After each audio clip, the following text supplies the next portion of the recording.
Sup there, guys? Just some ordinary dude, and I'm once again joined by Ocean. And how are you? Good again. Good. And today, what we're going to discuss is just the Loud House in general. What my friend here, what made him a fan in the first place? But then also, he does have he's not as big of a fan of it as I think he'd like to be, and we're also going to cover what he thinks could maybe make it an even better show. What could it do differently to maybe make it more appealing, not only to himself but maybe to a lot of other people? So I'll let you start with this one. What made you a fan in the first place? Right. Well, I've been a fan. I started watching at the beginning of season 1 with the first episode, Left in the Dark, and well, I feel like some other YouTubers may have described it best. The show it felt like charming at the time. It had that old Nicktoons feel, I believe. Right. It was charming, at times relatable. I guess it taught good lessons too. Yeah. Well, I mean, most shows do have Aesops and stuff like that. But yeah, there was a certain charm to the show back then. There were a lot of things off-putting about it as well. But overall, it was entertaining. It did have an interesting set of characters and a good dynamic when it was done right. And yet there were a lot of great episodes, even as far back as season 1. You've got your Space Invader, Tatler's Tale, Homespun, For Bros About to Rock, and so on. So as early as the first season, it had some real gems that I think drawn people in. And it did have some bad episodes. One of the boys, Study Muffin. But yeah, there was a lot to like about this show. And also it came in at a time when Nickelodeon wasn't exactly producing the best content. You had Fanboy and Chum Chum and Breadwinners and all that garbage. And so basically, there was a lot of hype saying the Loud House was going to dethrone the Sponge back in 2016. And obviously, oh yes, that hype. I remember that. All of that. Yeah, and of I course, remember people were saying that the Loud House had saved Nickelodeon because it kind of did. Yeah, I mean, I remember how how special it was to see the Loud House's ratings and see another show doing anywhere near as good as SpongeBob. And you know what? They really did miss there was a missed opportunity there, because I tell you what, unlike SpongeBob, the Loud House gets. Where's the merchandise? Where's the advertising for this franchise? I have no idea. They don't do anything. Well, they do, but in France or something. Well, yeah, but it's minimalistic. They could do video games, they could do more toys, they could do board games, card games, they could do clothes, hats, cups, literally anything. They could do more advertising, make a big actual cinematic movie, not just a Netflix movie or a Paramount Plus movie. Make a big cinematic film, but I don't know. Nickelodeon doesn't seem to really try, and which is weird because it's supposed to be their second biggest franchise after SpongeBob SquarePants. That's actually confused me often. It's so big. There'd be people out there willing to buy some merchandise. Yeah. Why is there none at all? Yeah. Tell you what. Maybe it's lack of ideas. Because, a Loud House video game, I guess that would be kind of hard to conceptualize. A Loud House board game, a Loud House card I've managed to do it. You remember that idea I came up with last year? Everyone loved that. I remember that, but there's not really a lot of that going around. I guess. And a board game and card game would be pretty hard to conceptualize. But they could even make, remember those old Top Trump cards that Cartoon Fan did years ago? No. I'll send you a link after. But he made some actually quite realistic looking Top Trumps of the Loud House characters years ago. It was quite good. But basically, there's so many things you could do with this franchise. But yeah, we go on tangents a lot in these. But yeah, going back to the main point, regarding the show and its overall level of quality, I do think it is a very, very good show. But it does have its flaws. Now, you've said a lot of the time you're not that big of a fan of it. There's a lot of the show you don't really like that much. Is that fair? Yeah. And okay, so first of all, what don't you particularly like about the show as a whole, and what could it do differently to make the likes of yourself and maybe some other people bigger fans of it? Well, I want to start by saying that the show still feels like it's trying to write itself as a show that teaches lessons Right. when it also wants to develop characters at the same time. Okay. In what regard? Like, what have you? Like, is there an example you could use, or? Well, I'm sure you've heard this before, but like characters will learn things, develop as people, and then that doesn't come back or get Okay. utilized. I mean, I can remember there are some examples of this in the show. I guess I think less so now than they used to be. Actually, um, keep in mind, especially in the earlier seasons, there was an element of negative continuity. Um, I think over time there's been a bigger emphasis on that, and therefore some things have stuck. But early Oh on, there yeah, were a lot of episodes where you're right, they would learn something and then forget it, or something would change. Um, and I will say this: like, they have sort of got better at that to a point. For example, a lot of people really didn't like the superstitions of Lynn in the earlier seasons. And here's something worth pointing out. On Thin Ice, not a particular favourite episode of mine, but here's the thing. It had her learn at the end that superstitions weren't all that important. And sure enough, she's not really done anything with that since that episode. I can't think of any examples anyway. there is like I forgot the episode where Lynn did wrestling and stuff, but one Can't let development them I all. did like can't let them all. Yes, that it was one of the episodes. Well, one of the better episodes of season 7, Oh yeah. and one thing I did like that I do hope comes back. There's potential there for Lenny to actually like wrestling. Oh yeah, because they did that whole thing, didn't they? Yeah, Yeah, she turns out she likes it because it's a big sweaty soap opera, which I've said to people for years when they watch soap operas. I'm like, why don't you just watch wrestling? Because you're watching soaps, you're waiting for all the big action scenes anyway. Just watch an episode of pro wrestling. It's the same thing, but they get to the point. But yeah, um, yeah, I think they have got better at like making certain like, character development stick now. Not yeah, perfectly, but I think because there's now a bigger emphasis on continuity. They do tend to keep these things a bit more. I mean, they have. obviously, I'm sure you could still pick out the odd example where some there's an inconsistency or whatever. But overall, I do think the character development does stick more now than it used to. So, in fairness, I think the show has got better at that. But what else would you say would make the show better in your eyes? I'd call it the elephant in the room. So I guess I'd have to address it now. Yeah. Well, it's probably one of the biggest complaints. It's the sci-fi and fantasy.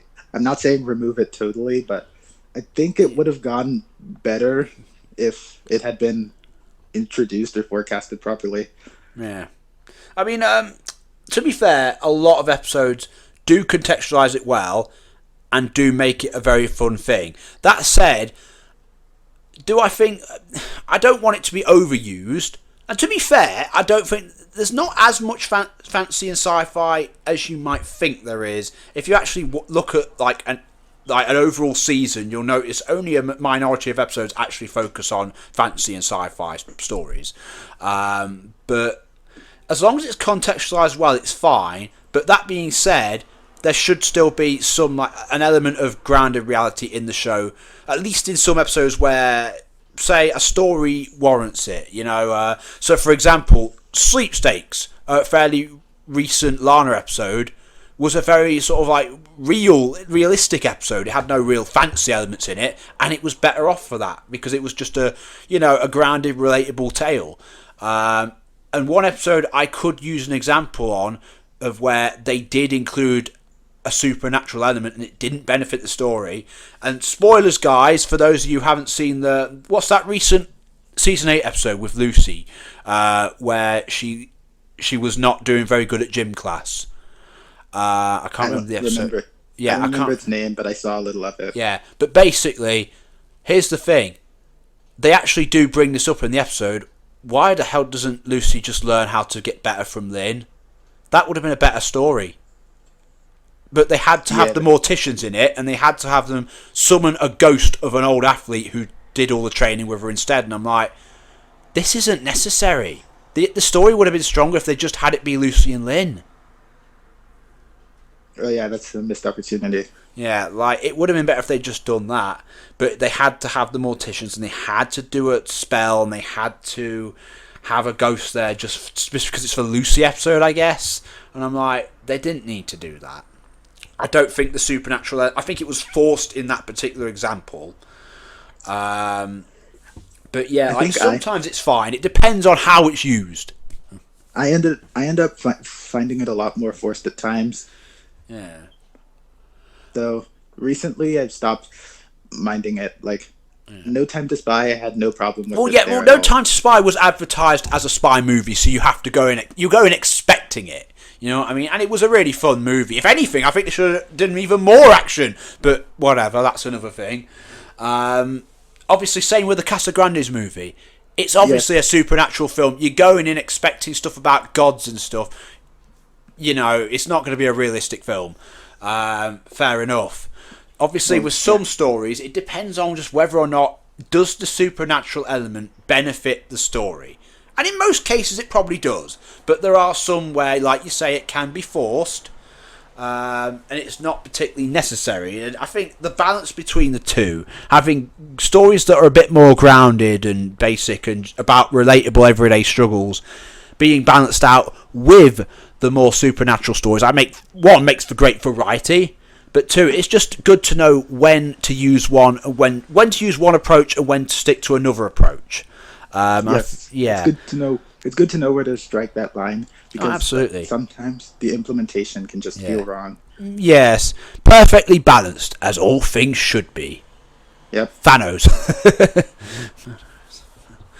But yeah, balance is often the key in many things, like with character focus. That's probably another thing, would it be with you, where they focus not necessarily on the most interesting stories or characters sometimes? Yeah, actually.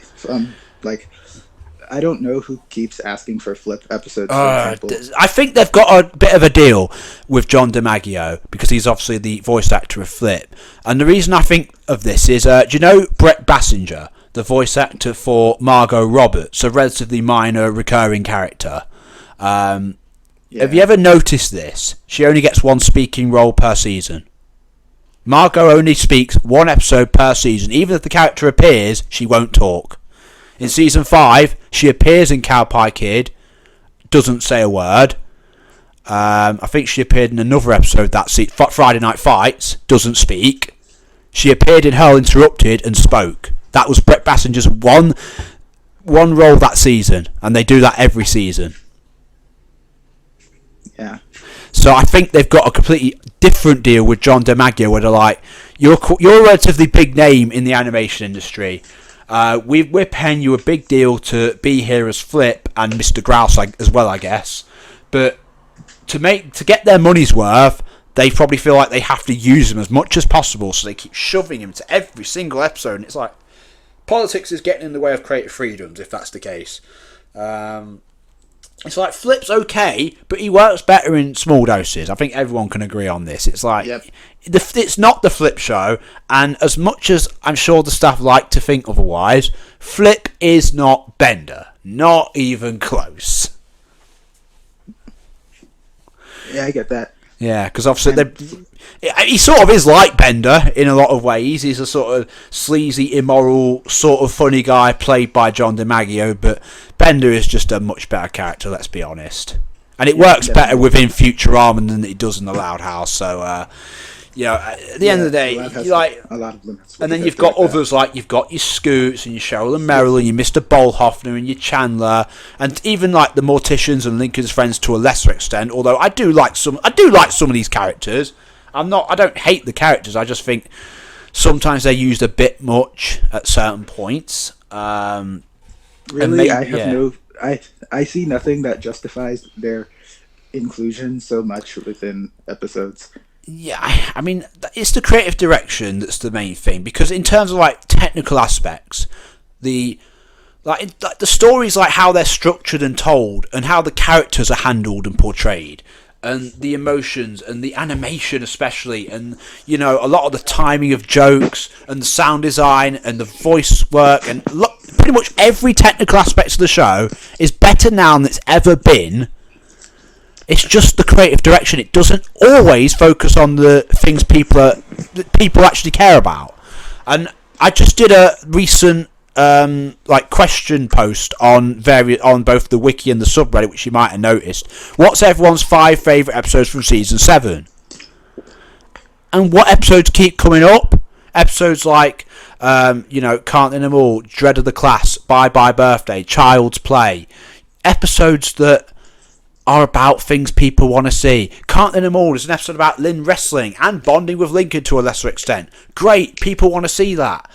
Dread of the Class, finally, the big sequel to Ronnie Ann and Luann's interaction in April Fool's Rules way back in season 1. People wanted to see that. Bye Bye Birthday, a Lucy episode that actually focuses more on the Loud family with her rather than the Morticians. People want to see that. Child's Play, a Luna episode and a Lily episode, and it was really good. And it's like, these are the things people want to see. And sure enough, they're the best episodes, the ones everyone loves the most. That's not a coincidence. Then you get your episodes like Let's Break a Deal, and that people don't really care about, and Party Foul. It's like, of all the Casa Grande's characters they're going to bring back, they picked Sergio? Really? I get people not liking Sergio. I mean, Sergio, I don't dislike him, but he is a C-grade Yargo, let's be fair. That's fair. That's fair, I guess. And to be fair, even Yargo did have his annoying moments, as good as he was. Party Foul wasn't even that good of an episode. Yeah, Party Foul, it wasn't terrible. It was just a bit boring. I'm like, really? Yeah, this is what they're coming up with? Okay. If they're going to do Casa Grande's episodes, if they're going to bring back the Casa Grande's and mix it with the Loud House, here's a good one. Lola, Lana, Carl, Adelaide. Put those 4 together. Oh, that would be brilliant. Or bring back Sid. You know what? Bring back Punguari. That would be brilliant. I feel like a lot of people would want to see that. Yeah. And you know what else? I actually think Becky might be coming into season 8. I think you might have seen this theory before. Remember Can't Name Them All? Yeah. Bella Big Bucks. Who does she look like? You're talking about the theory where that woman that Bella Big Bucks, she looked like an older version of Becky. I think she's either her mother or her aunt. And at the end of Can't Name Them All, Lynn leaves her high and dry, they fall out. Let's say Bella comes back in season 8 and says, "Hey Lynn, here's my daughter or niece or whoever, and she's going to have a fight with you." That would be intriguing, but I feel like the theory itself is a bit of a stretch. A lot of these theories about these families, it's just because one character has kind of the same hair color. Yeah, but with Bella Big Bucks, not only does she has the same hair colour, the same unibrow, the same lines on her nose, the same gap in her teeth, and she's the owner of a wrestling promotion. Becky's main character trait was that she was into wrestling. It just makes so much sense. I mean, it makes sense, but I've seen nothing that kind of suggests it wasn't just a coincidence. Well, it's a bit weird though. Like they're going to pick that character design out of everything. You know, it's like, of course, people are going to ask the question. Yeah, I guess. I don't know, and it makes sense because Bella Big Bucks now has a reason to want revenge on Lynn. Regardless of Bella's relation to Becky, I do hope that they use Bella to get Becky into an episode. Yeah. That would be intriguing to see. Well, yeah. I mean, that would be a good episode. If a Lynn-Becky clash, that would obviously be very interesting. We always wanted to see Lynn versus Ronnie Ann, but obviously Ronnie Ann's not that kind of character anymore, so that rivalry wouldn't really work. But obviously, the best we can get now is Lynn versus Becky. I feel like that might work more, honestly. Yeah. Either that or, Lynn versus Babs Bestie, but that's another thing. But yeah, anyway, so we'll wrap this up because we're nearly 20 minutes in. Basically, I mean, personally, I do point out a lot of the flaws of the show, but I do want to stress, I do still think it's really, really good, if not great. It's still got a lot of gems. It's still got a ton of talent and passion and hard work put into it. And I have a lot of respect for all the staff. I have actually briefly interacted with the likes of Andrew Brooks and Colton Davis. So maybe, you never know, I could influence them in some way. Who knows? And Whitney Wetter actually did like one of my reviews on No Time to Spy. So that was pretty cool. That's nice. But she's probably my favourite writer. Actually, she's written a lot of great stuff throughout the entire show. Very talented. Right. But there's a lot of good stuff about the Loud House. Even if I do acknowledge it has some flaws, and its biggest one as of right now is its creative direction. Anything you want to say before we end up? I think not. Yeah, that's pretty much gets the point across, doesn't it? Yeah. Yeah. I mean, obviously, it's fair enough to say it's best not to nitpick the hell out of the show, because it's going to have little errors here and there. It's going to have little continuity errors and, animation errors and stuff. I get that. Human error happens, especially when you've got so many people involved.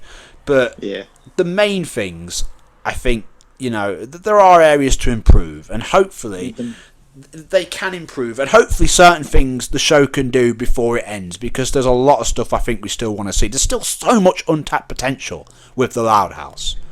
So I think we'll end it there. It was nice talking about this. It was quite an insightful discussion, and we'll see you guys next time, everyone. Bye, everyone.